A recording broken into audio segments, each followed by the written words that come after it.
तो hello what's up guys, welcome back to the channel guys. मेरा नाम है राहुल और मैं हूं अभी थाईलैंड के खूबसूरत शहर बैंकॉक शहर में, जो कि बहुत ही खूबसूरत है। आज का ये ब्लॉग बनाने का रीज़न क्या है?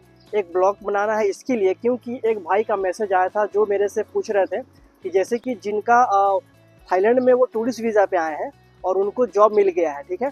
तो जिनको जॉब मिल जा रहा है यहाँ पे एज अ टूरिस्ट वीज़ा पे आए, स्टिकर वाला जो टूरिस्ट वीज़ा होता है जो इंडिया से लग के आता है 2 महीने वाला, तो वो आने के बाद में उस पर हम लोग जॉब सर्च करते हैं और जॉब हमें मिल जाता है। तो जॉब मिलने के बाद में उस वीज़ा को कैसे आप वर्क परमिट में कन्वर्ट करोगे, तो इसके ऊपर आज स्टेप बाय स्टेप डिस्कस करेंगे हर पॉइंट्स, और आपको समझाएंगे कि आपको क्या क्या करना पड़ेगा उस वीज़ा को मतलब कि वर्क परमिट में आप कन्वर्ट कर सको। क्या क्या आपको जानकारी रखना है और क्या क्या ध्यान रखना है आपको, जिससे आपको प्रॉब्लम नहीं हो वर्क वीज़ा लगने में भी, ठीक है ना। क्योंकि अगर क्या बोलते हैं इन्फॉर्मेशन नहीं रहेगा तो आपको प्रॉब्लम हो सकता है, ठीक है। तो इसके ऊपर हम लोग बात करने स्टार्ट कर दिए। उससे पहले आप लोग से एक बार रिक्वेस्ट कर देते हैं कि अगर आप लोग चैनल पे नए हैं तो लाइक कर दीजिएगा, शेयर कर दीजिएगा एंड मोस्ट इम्पॉर्टेंटली सब्सक्राइब करके बेल आइकन दबा देंगे ना, तो इन फ्यूचर और भी ब्लॉग आएंगे हमारे चैनल देसी ट्रैवलर के माध्यम से, तो आप लोग को अपडेट मिलता रहेगा, ठीक है ना। तो जब सबसे पहले बात करते हैं, जो भाई सोचते हैं कि वीज़ा ऑन अराइवल जो कि थाईलैंड में अभी फ्री है, उस पर आके यहाँ पे जॉब सर्च करने के लिए और सोच रहे कि जॉब मिल जाएगा तो उससे कन्वर्ट करेंगे कि नहीं, उससे हम बता दें कि उससे आपका होने वाला नहीं है। अगर आपको जॉब मिल जा रहा है तो आपको वापस इंडिया जाना पड़ेगा, आपको स्टिकर वीज़ा लगवा कर फिर आना पड़ेगा, ये सब प्रॉब्लम होगा बहुत सारा। तो जब भी अगर आप सोच रहे हो कि थाईलैंड में आकर जॉब के लिए, जॉब सर्च के लिए, तो स्टिकर वाला वीज़ा लगवा के आइए। 2000-2500 रुपया लगेगा, इंडिया से लग के ही आ जाएगा आपका यहाँ पे। तो यहाँ पे आप जॉब सर्च कर सकते हो और जॉब आपको अगर मिल जाता है तो उस वीज़ा को कन्वर्ट करने में कोई प्रॉब्लम नहीं होगा, आपको आसानी से कन्वर्ट हो जाएगा आपका, ठीक है ना। तो और एक चीज़ हम देखिए पॉइंट निकाल कर रखे, पॉइंट बाय पॉइंट आपसे बात करेंगे और आपको समझाएंगे। जैसे कि देखिए, the first and most important step is to get a job offer from the Thai company. Your employer must be legally registered in Thailand and meet the requirements to hire foreigners. If you don't have a job yet, try LinkedIn, ये सब website already हम बता दिए आप लोगों को। Job TV हो गया, लोकल नेटवर्किंग इवेंट्स वगैरह ये सब। तो जैसे कि आपका जो कंपनी है, जिस कंपनी में आपका जॉब लगा है, वो रजिस्टर्ड होना चाहिए थाईलैंड गवर्नमेंट के वेब पोर्टल में, ठीक है ना। वो रजिस्टर्ड होना चाहिए, उसका डॉक्यूमेंट्स वगैरह लगेगा। अगर वो रजिस्टर्ड नहीं है तो आपको वर्क वीज़ा नहीं लग पाएगा। आप अगर काम भी करते हो बिना वीज़ा का तो इलीगली आप काम कर रहे हो, अगर पकड़े जाओगे तो सज़ा आपको मालूम है, हमारे ब्लॉग में देख चुके हो, जेल है, सज़ा है कितने दिनों का, डिपेंडिंग ऑन द केस कि कौन सा केस आप पे बैठाएंगे। खैर ये सब बात छोड़ते हैं। तो अगर आपका कंपनी लीगल रजिस्टर्ड है तो आपको यहाँ पे जॉब आपको आसानी से यहाँ पे मिल सकता है, और अगर नहीं तो नहीं मिलेगा, ठीक है। तो ये चीज़ आपको ध्यान रखना है कि वर्क वीज़ा आपको तभी लगेगा जब आपका कंपनी अपना डॉक्यूमेंट्स वगैरह, ऑफर लेटर आपको देगा, कंपनी का रजिस्टर्ड सर्टिफिकेट वगैरह, पेपर वर्क सारा दिखाएगा, फाइनेंशियल प्रूफ वगैरह दिखाना पड़ता है। बिना उसका होने वाला है नहीं, ठीक है ना। और देखिए फिर अब दिखाते हैं आपको change tourist visa to non B visa.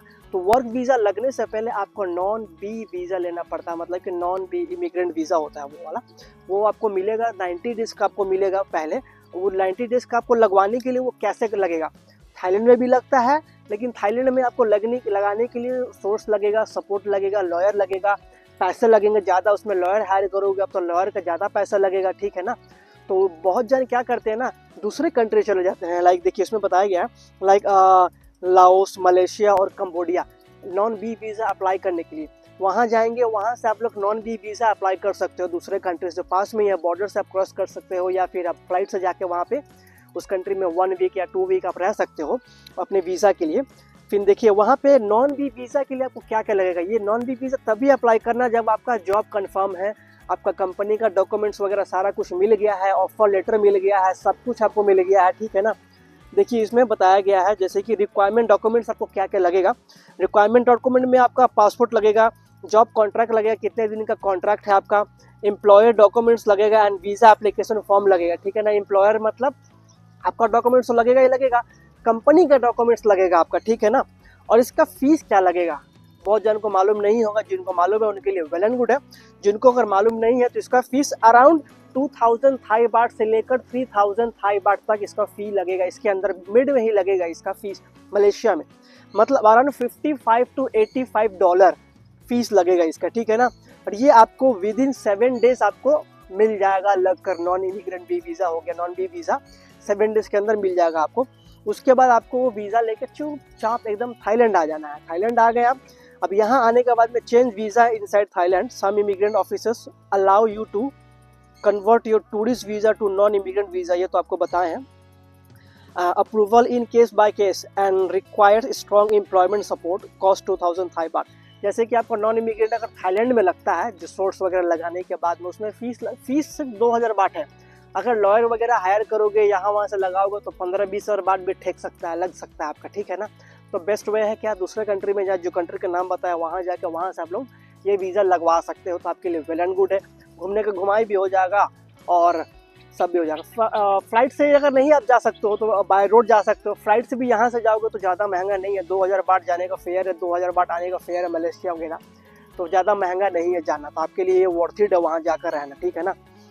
फिर देखिए इसमें प्रो टिप बताया गया, जैसे बताया if possible applying outside Thailand is usually faster and more guaranteed than converting inside. Thailand में अगर आप कन्वर्ट करते हो तो उसमें थोड़ा प्रॉब्लम है, लोचा होता है बहुत, ये यहाँ दौड़ो वहाँ दौड़ो, ये पेपर वो पेपर, ये हनत है ना। लेकिन आउटसाइड ऑफ थाईलैंड अगर आप वीज़ा लगवा रहे हो नॉन इमिग्रेंट बी वाला, तो ये आपको आराम से मिल जाएगा, आपको उतना इसमें प्रॉब्लम नहीं होगा, क्रिएट क्वेश्चन वगैरह कुछ नहीं होता है इसमें। वो लग के आ गया। फिर apply for a work permit. Once you have your non B visa, your employer must apply for your work permit at the department of employment. This takes about 7 to 14 days लगेगा। ये वर्क परमिट लगने में 7 to 14 days minimum लगता है, working days आपका, ठीक है ना। सैटरडे संडे आपको काउंट नहीं होगा, ये छोड़ के वर्किंग डेज, ठीक है। और इसके लिए डॉक्यूमेंट्स क्या क्या लगेगा वर्क वीज़ा के लिए, देखिए आपका डॉक्यूमेंट्स लगेगा, पासपोर्ट लगेगा, नॉन बी वीज़ा लगेगा, एम्प्लॉयमेंट कॉन्ट्रैक्ट लगेगा, degree certificate if required, employers company registration paper, company जो रजिस्टर्ड है आपका, सारा लीगली पेपर लगेगा आपका। आपका जो ओनर है वो सारा डॉक्यूमेंट्स आपको देंगे ये वीज़ा लगवाने के लिए। बहुत जगह क्या होता है डॉक्यूमेंट्स वगैरह कंपनी वाले दे देते हैं, और बहुत जगह क्या होता है कि कंपनी वाले खुद लगवा कर देते हैं। लेकिन मोस्टली अभी क्या हो रहा है ना, कंपनी वाले अपना डॉक्यूमेंट्स वगैरह पेपर वर्क सारा दे दे रहे हैं, आप लोग अपना जाओ खुद वीज़ा लगवाओ, ठीक है ना। पहले होता था कि कंपनी लगवा दे रहा था, अभी बहुत कम हो गया वैसा। अब वर्क परमिट का फीस क्या हो गया, इसका क्राइटेरिया क्या है, ये कितने दिनों का वर्क परमिट मिलेगा, ये बहुत जन का सवाल होगा। वर्क परमिट देखिए इसमें मिलता है जैसे कि अप टू 3 मंथ्स का, अप टू 6 मंथ्स का, अप टू 1 ईयर का, ठीक है ना। 2 साल का अगर आप सोचोगे लेने के लिए वो नहीं मिलेगा, minimum 1 year, 6 month and 3 months. और इसका फीस कितना है, बहुत जन को एजेंट लोग चार्ज करता होगा 20-20 हज़ार बाट, 15,000 बाट, ऐसे 30-30 हज़ार बाट, ठीक है ना। लेकिन ये इसमें देखिए work permit up to 3 month, इसका चार्ज है मात्र 750 बाट, 750 थाई बाट, अराउंड $20, समझ रहे हैं ना। और 6 मंथ का जो हो गया अराउंड 1500 बाट, 1500 1500 थाई बाट, अराउंड $40। और लाइक 12 मंथ्स मीन 1 ईयर का जो वीज़ा अगर आप मिलेगा आपको, तो वो आपका 3000 थाई बाट कॉस्ट लगेगा वर्क परमिट का, अराउंड $85। तो ये समझ ही सकते हो 7-8 हज़ार रुपया इंडियन, तो ज़्यादा है नहीं, ठीक है ना। और एक चीज़, जैसे कि आपका वर्क परमिट 1 ईयर का लग जा रहा है, तो ये लगने के बाद में ना आपका जो नॉन इमिग्रेंट बी वीज़ा है वो भी आपको 1 ईयर तक एक्सटेंड करना पड़ेगा, नहीं करने से नहीं चलेगा।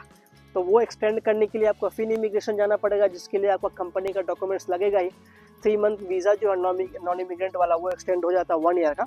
तो इसमें देखिए before your 90 days non B visa expired, you must apply for 1 year visa extension at Thai immigration. ये ईजिली हो जाता है ये वाला।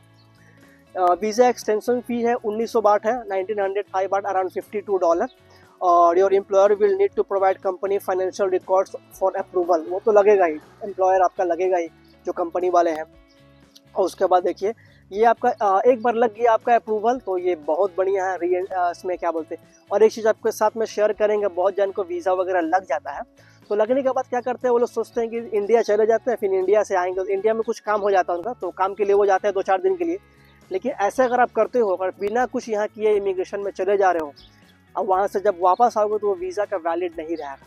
तो इतना चीज़ आपको ध्यान रखना है, जब भी आप यहाँ से जाओगे तो आपको री एंट्री परमिट लेना पड़ेगा आपका। सिंगल एंट्री लो या फिर डबल एंट्री लो, लेकिन आपको री एंट्री परमिट लेना पड़ेगा, ताकि वो वीज़ा वैलिड रहेगा आपका। अगर री एंट्री परमिट अगर आप नहीं लेते हो तो वीज़ा आपका वैलिड नहीं रहेगा। तो ये चीज़ दिमाग में रखिएगा, ध्यान रखिएगा। जैसे कि देखिए step 5, get a re entry if you plan to travel. If you plan to leave Thailand during your 1 year visa stay, you need a re-entry permit. Without it, your visa will be cancelled when you exit. अगर आप नहीं लेते हो तो visa cancel हो जाएगा, उससे better है आपका ले लेने के लिए। अब ये सिंगल री एंट्री परमिट कितना हो गया, 1000 बाट। सिंगल री एंट्री मतलब इसका एक बार आप गए और आए, हो गया, फिर दोबारा आप जा रहे हो ना, तो दोबारा आपको फिर से री एंट्री परमिट लेना पड़ेगा, नहीं लोगों तो वो वीज़ा खत्म हो जाएगा आपका। और ये मल्टीपल री एंट्री का जो हो रहा है इसका 3800 थाई बाट प्राइस है, जो $105। इसमें क्या हो गया ना, अब जाओ आओ जितने बार भी कोई प्रॉब्लम नहीं है आपका, इसमें आपका वीज़ा वैलिड रहेगा, क्योंकि मल्टीपल लिए हो तो जितने बार भी जाओ आओ तो आपका वीज़ा खत्म कैंसिल नहीं होगा, वो वैलिड रहेगा 1 ईयर का ही, ठीक है ना। अब देखिए इसमें टोटल एस्टिमेटेड कॉस्ट ब्रेकडाउन है, जैसे डिपेंड ऑन द कौन सा वीज़ा आपका लगा है। जैसे इसमें work permit for 1 year, visa to non B visa आपका हो गया 2000 थाई बाट, वर्क परमिट हो गया 3000 बाट, वीज़ा एक्सटेंशन हो गया 1900 बाट, री एंट्री हो गया आपका 1000 थाई बाट।